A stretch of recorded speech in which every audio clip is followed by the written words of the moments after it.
Bismillahirrahmanirrahim. Assalamualaikum warahmatullahi wabarakatuh. Dan salam sejahtera.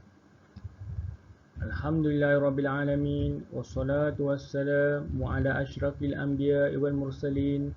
Sayyidina Muhammadin wa ala alihi wa sahbihi ajma'in. Allahumma aftah alaina hikmataka wansyur alaina min khazaini rahmatika ya arhamar rahimin. Rabbi shrah li sadri wa yassir li amri wahlul 'uqdatan min lisani yafqahu qawli. Alhamdulillah, syukur kehadrat Ilahi, dengan rahmat dan inayahnya dapat kita bertemu pada petang yang berbahagia ini dalam program 30 minit cepat pandai Jawi. Selamat datang dan menonton kepada semua penonton yang mungkin terdiri di kalangan murid-murid, pelajar, mahasiswa, mahasiswi, guru-guru, ustaz-ustazah, muallim, muallimah, dan juga kepada penonton lain yang tidak dapat saya sebutkan pada petang ini. Apa khabar semua?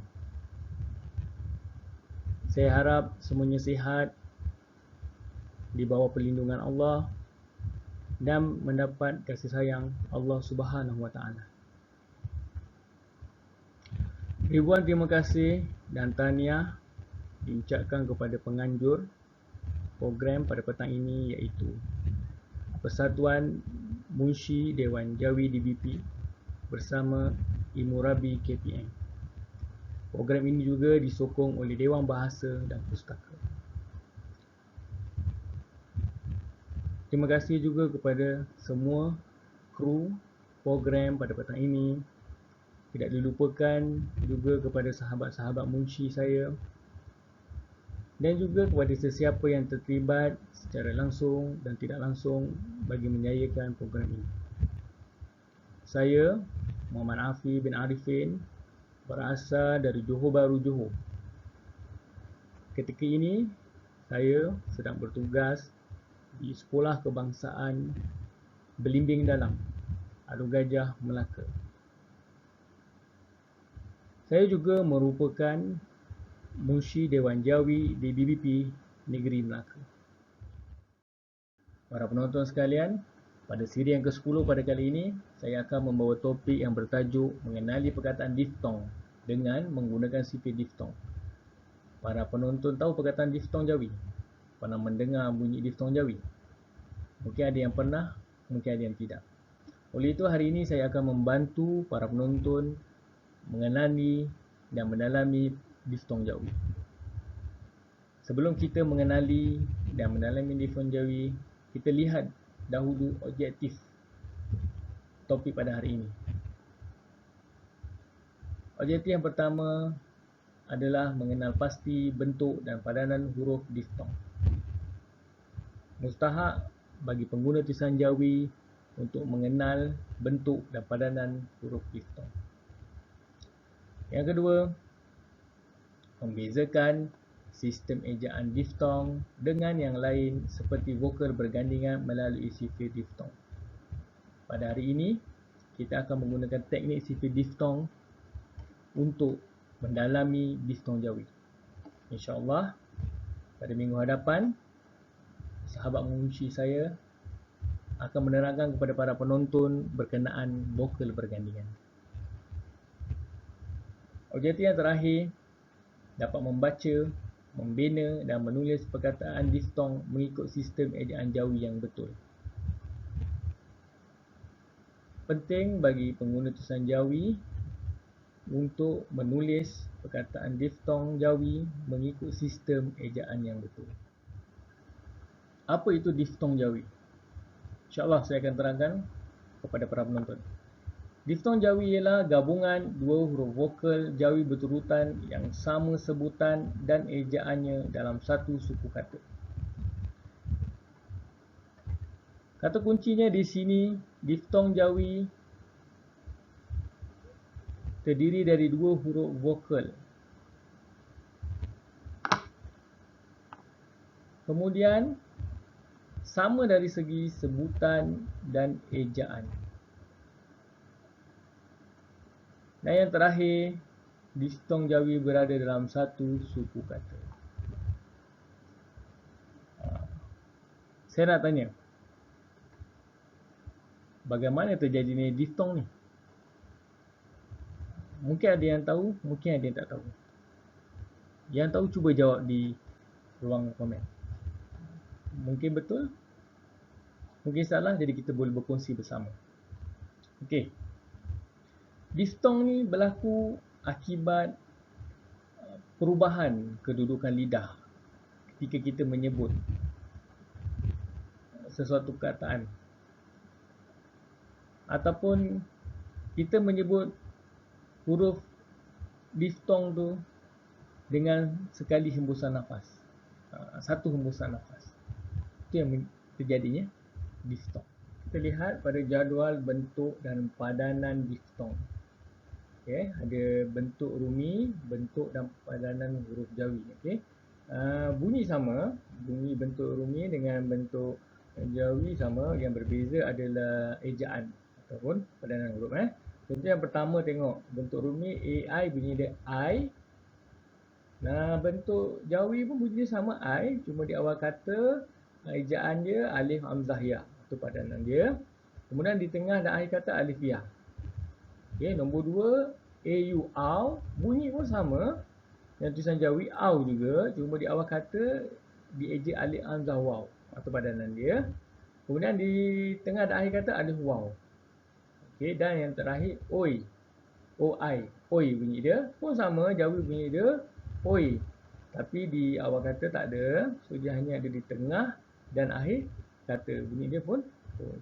So kalau kita tengok, ni bentuk rumi, bunyi dia dengan bentuk Jawi sama. Yang berbeza hanyalah ejaan. Ya. Para penonton sekalian, sekarang kita beralih kepada syarat diftong. Terdapat 3 syarat sesuatu perkataan itu adalah perkataan diftong. Syarat yang pertama, 2 vokal berturutan. Syarat yang kedua, kedua-dua vokal pada suku kata yang sama. Syarat yang ketiga, diftong berlaku pada sebutan dan ejaan. Okey, saya akan terangkan kepada para penonton. Okey, 2 vokal berturutan. Ni 2 vokal berturutan, iaitu AI, AU, OI. Itu rumi lah. Kita tukarkan kepada Jawi, bunyi sama lah, ejaan dia beza. Alif hamzah ya, alif ya, bunyi dia pun I. Alif hamzah waw, alif waw, bunyi dia pun aw. Waw ya, bunyi dia pun oi. Jadi ini adalah bentuknya, 2 vokal berturutan. Dia mesti bersebelah-sebelah. Okey. Ini saja, senang ingat. Yang lain tu bukan. Kalau lain daripada ni, dia mungkin monoftong, dia mungkin vokal bergandingan, dia mungkin vokal digraf, dan dia mungkin imbuhan akhiran I. Okay. Tak payah pening kepala. Ni je ingat. Dia tak ada lain. Okey, jadi syarat dia mudah. Diftong ni syarat dia tak ada yang rumit lah. Okey, yang kedua, kedua-dua vokal pada suku kata yang sama. Contoh AU. Dalam suku kata yang sama. Bunyi dia AU.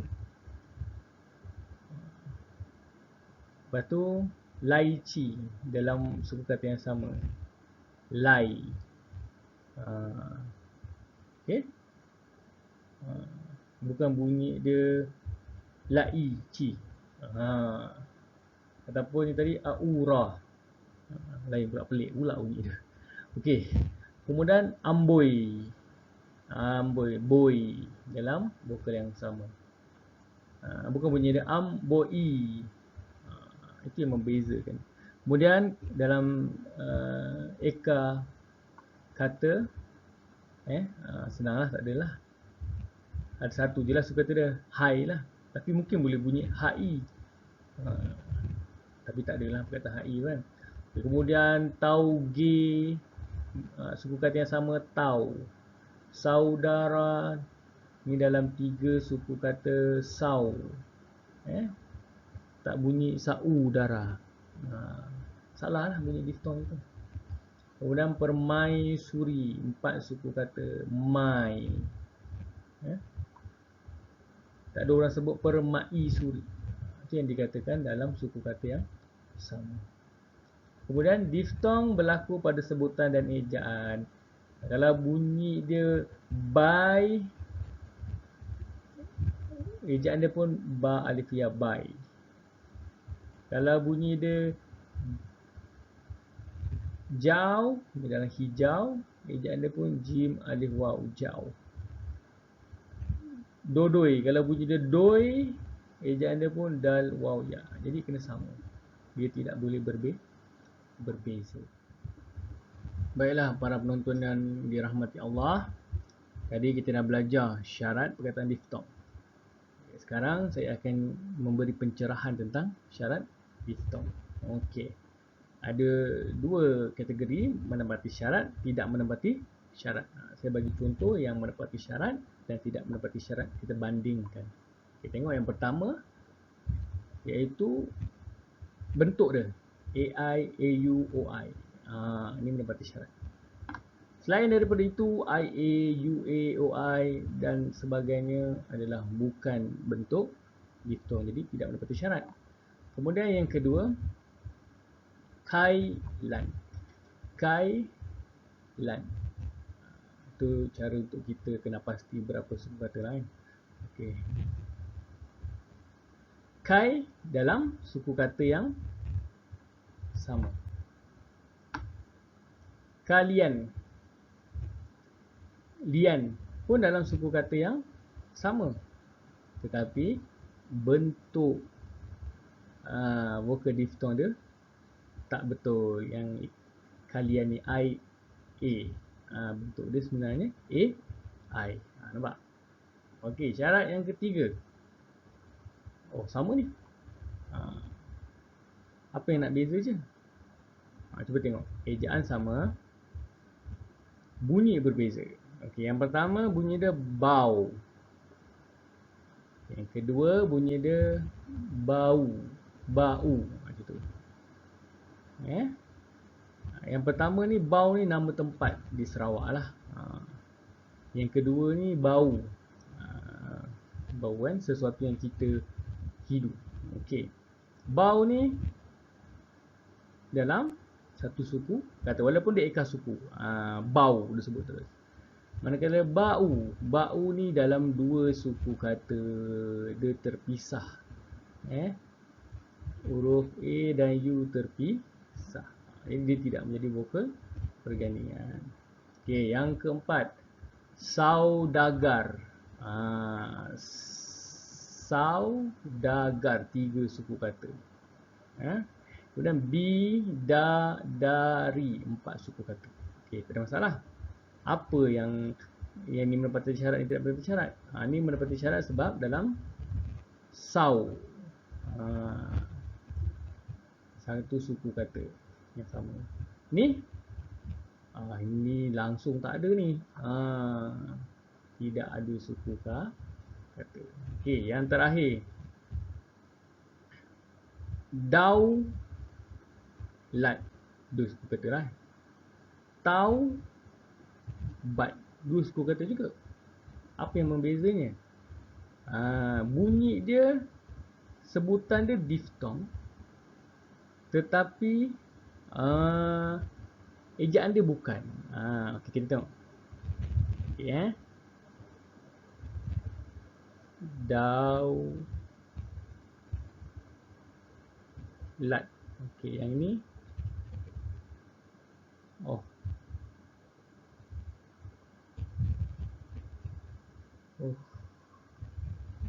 tak boleh tekan kuat sangat. Tu. Tu. Satu dekat sini lah. Okey. Tau bat. Okey. Cuba perhatikan. Okey. Dau bunyi. Ejaan dia pun dal alif waw. Dau. Jadi sama daripada segi sebutan dan sama dari segi ejaan. Tau. Tau. Okay. Tau sama dari segi betul daripada segi ejaan, tapi tidak sama, betul daripada segi sebutan, tapi tidak betul dari segi ejaan. Tak ada alif. Jadi dia bukan diftong, dia hanya diftong pada sebutan. Sekarang tiba masanya kita beralih ke teknik sifir diftong yang kita nak gunakan. Okey, yang pertama ni sifir diftong bentuk di awal kata. Dia sebenarnya ni sahaja, tak ada perubahan, tak ada sifir, tapi saya masukkan supaya para penonton ingat dan kenal, ya. Inilah apa pun berlaku di awal kata. AI tetap alif hamzah ya, AU tetap alif hamzah waw, OI tak ada. So dua ni sahaja. Jadi mudahlah untuk diingati, ya. Perkataan pun terhad, ya. Perkataan di awal kata pun terhad, tak banyak. Mudah insya-Allah. Jangan tak ada hamzah. Kalau tak ada hamzah ni, tak ada hamzah, dia akan jadi huruf monoftong. Contoh tadi aura akan jadi ora atau ura. Boleh, ya. Ini adalah sifir diftong jadual yang pertama.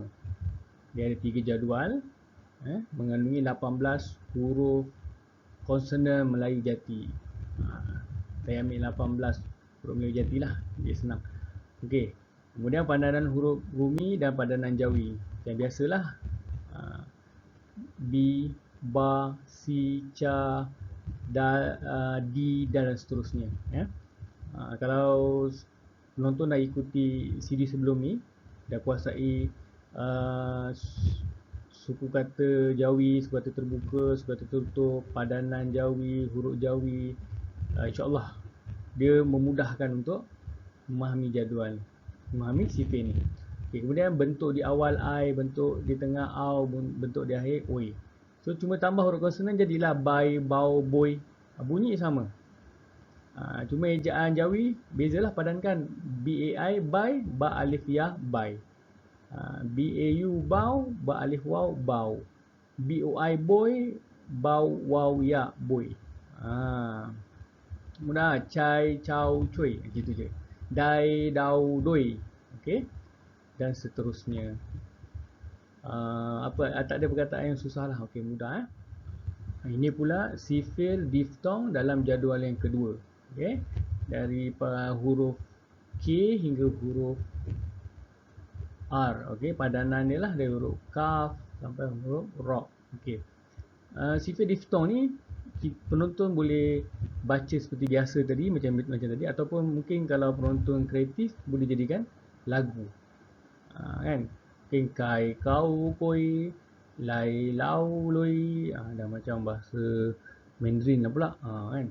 Okay. Tapi yang penting padanan dia betul, huruf yang ditulis tu betul, okey. Okey, sini kalau contoh kita jadikan perkataan, contoh kai,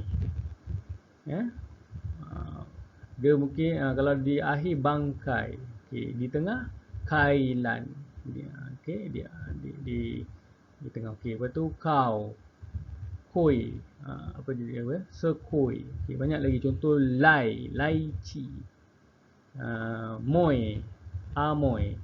Okey, kena banyakkan menyebut perkataan diftong tu, kemudian padankan. Sebenarnya senang, okey. Dan yang lain-lain lah, jangan bunyi jadi kai, lai, tu salah. Okey, rasanya kat sini tak ada yang susah. Okey, senang. Sini seperti pai, pau, poi, jangan bunyi pai, pau, poi. Okey, itu adalah sebutan yang salah. Ini pula sifir diftong dalam jadual yang ketiga. Dari huruf yang seterusnya, dari S sampai NY. Sama juga, tak ada perubahan, cuma depan dia tambah consonant yang kita nak tu.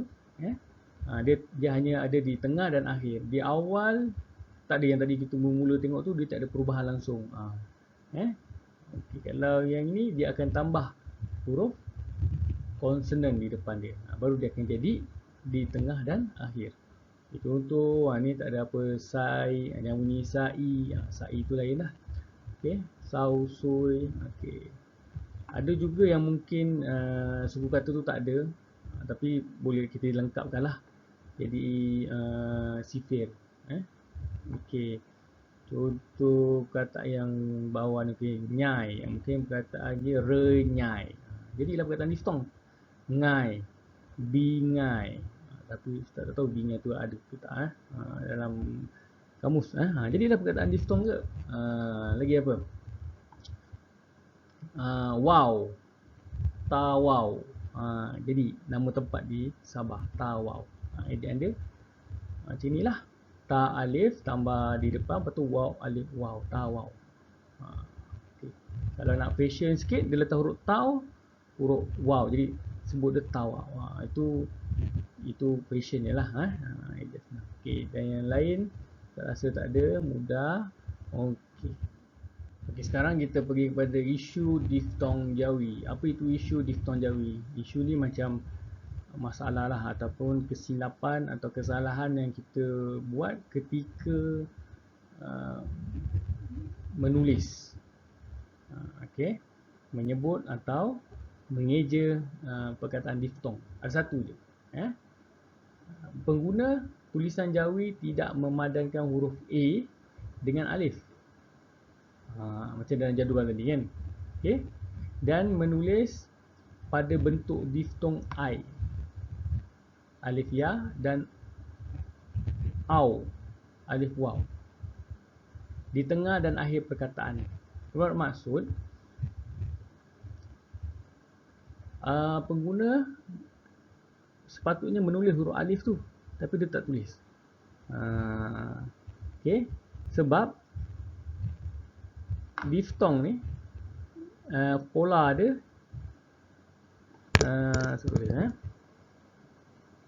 K V V. Ini betul. Dia bukan K V K. Dia bukan KVK. Kalau KVK, V ni tiada padanan, dia dibuang. Bila kita belajar suku kata tertutup Jawi. Jadi bila buang vokal yang tengah ni, iaitu alif ni, so silap lah. Macam mana silap dia? Ustaz akan terangkan selepas ni. Kita lihat pada contoh perkataan di bawah ni. Ada 4 contoh Ustaz bagi lah.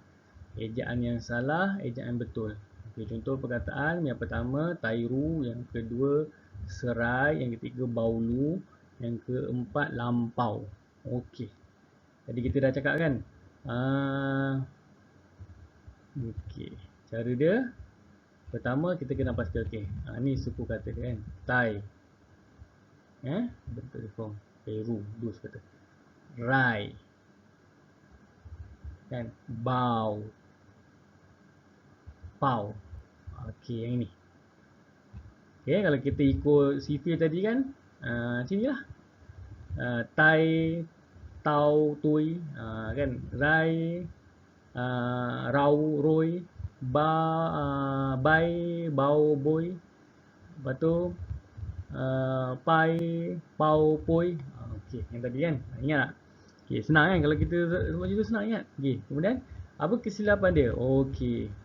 Kesilapan dia, okey, dia tulis, dia buang alif ni. Maksudnya, dia ingat seperti tadi, KVK.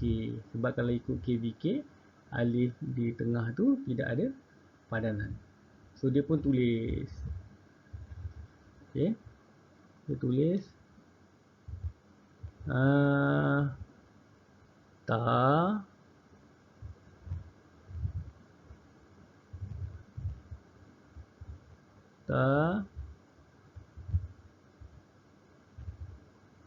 ya, ro, hilang pula ru. Okay, jadi apa tu? Sebab dia buang kan. Jadi apa tu? Bukan tairu, tu jadi tiru. Tu kesilapan dia, isu dia. Jangan buang huruf alif tu. Patutnya kekalkan. Sini tairu. Okey, kan. Ni pun sama kalau dia buang sin, ro, ya. Jadi seri. Kan jadi perkataan lain. Patutnya serai. Sin, alif tu kekal, jangan buang.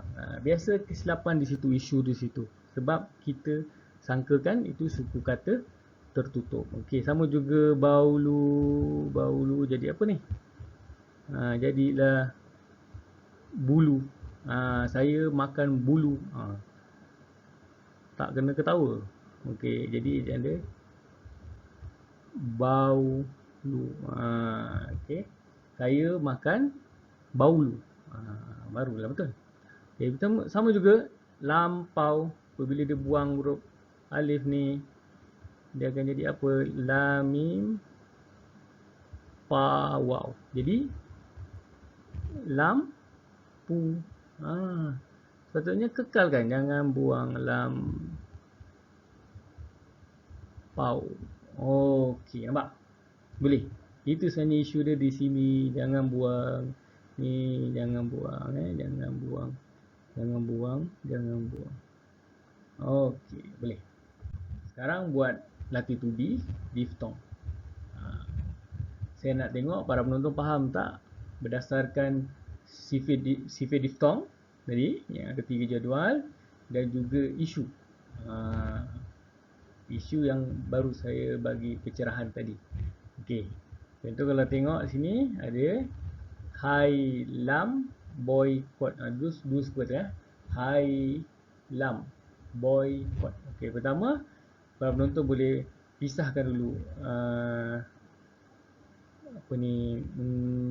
pisahkanlah. Okey, hai lam. Saya bagi satu Okey, pisahkan dulu perkataan rumi dia. Hai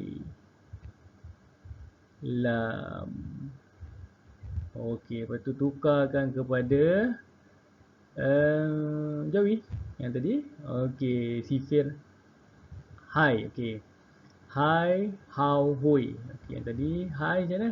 Padankan je sebenarnya. Ha dengan H, alif dengan I dengan ya. Macam tu je. Dia tak ada buang huruf Okey, lam. Lam ni kita kena kembali kepada suku kata tertutup, dan kita dah belajar pada siri sebelum ni, iaitu ni kena buang. Ni baru buang. Baru betul. Okay. Kalau yang atas ni buang salah. Atas ni jangan buang. Kemudian kita selesaikanlah kan. Macam biasa, ha, alif, ya, lam, mim. Jadi hai lam. Itulah isu dia sebenarnya. Nampak tak kat situ? Okey. Okey, yang lain para penonton buatlah. Boycott senang sangat ni. Latitude yang terakhir, perkataan 3 suku kata. Saudari dengan tembikai. Cuba asingkan dulu suku kata bumi dia, kemudian tukarkan kepada suku kata Jawi, lepas tu kena pasti mana suku kata diftong. Kemudian Jawi kan. Ini pun sama, tembikai pun sama, asingkan. Kat sini pun sama bunyi dia, tembikai. Sama bunyi dia. Ejaan dia je beza. Kalau sini bunyi tem, sini pun tem. Bi ni pun bi, mikai ni pun kai. Dia cuma ejaan yang berbeza. Tapi bila yang bawah ni tulis, sini tulis K-A-I bunyi kai, sini tulis kaf ya je jadi ki. Jadilah tembiki. Saya makan tembiki. Dia pula macam tu. Boleh faham cuba. Alhamdulillah, kita dah sampai di penghujung program kita pada hari ini. Jadi saya buat kesimpulan bahawa ada 3 kesimpulan, bahawa yang pertama, bentuk dan padanan diftong Jawi ialah I, au dan oi, iaitu bunyi dia sama dengan bahasa Melayu dan ejaan Jawi, semua berbeza dari segi ejaan. Begitu juga Jawi, ejaan di awal berbeza dengan di tengah dan di akhir. Okay. Kesimpulan yang kedua, perkataan diftong mempunyai 2 vokal berturutan, berada pada satu suku kata dan sama sebutan ejaan. Okay. Jadi diftong Jawi dia adalah 2 vokal berturutan. Itu vokal yang mana? Yang atas ni. Selain daripada ni bukan. Selain daripada ni mungkin monoftong, vokal bergandingan.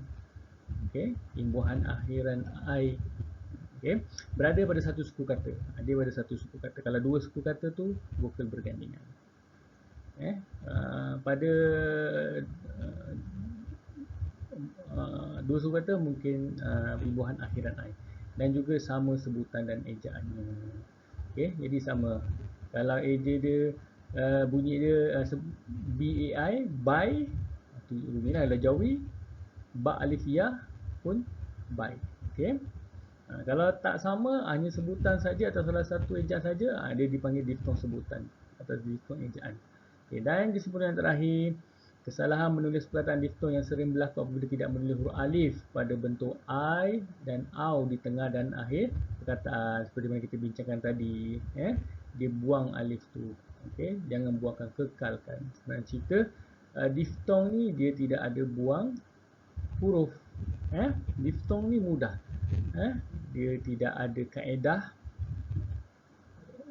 tidak ada syarat yang banyak, tidak ada kekecualian yang rumit. Itu usaha. Saya minta maaf sekiranya ada kata-kata saya yang kurang sopan atau menyinggung perasaan mana-mana penonton. Kemudian saya juga minta maaf sekiranya ada kesilapan atau kesalahan sepanjang penerangan saya. Jadi kalau para penonton ada cadangan atau ada teguran atau ada maklumat yang nak dikongsi, boleh tulis di ruang komen supaya saya boleh muhasabah diri tentang apa yang saya terangkan. Saya sudahi dengan wabillahi taufiq wa hidayah. Wassalamualaikum warahmatullahi wabarakatuh.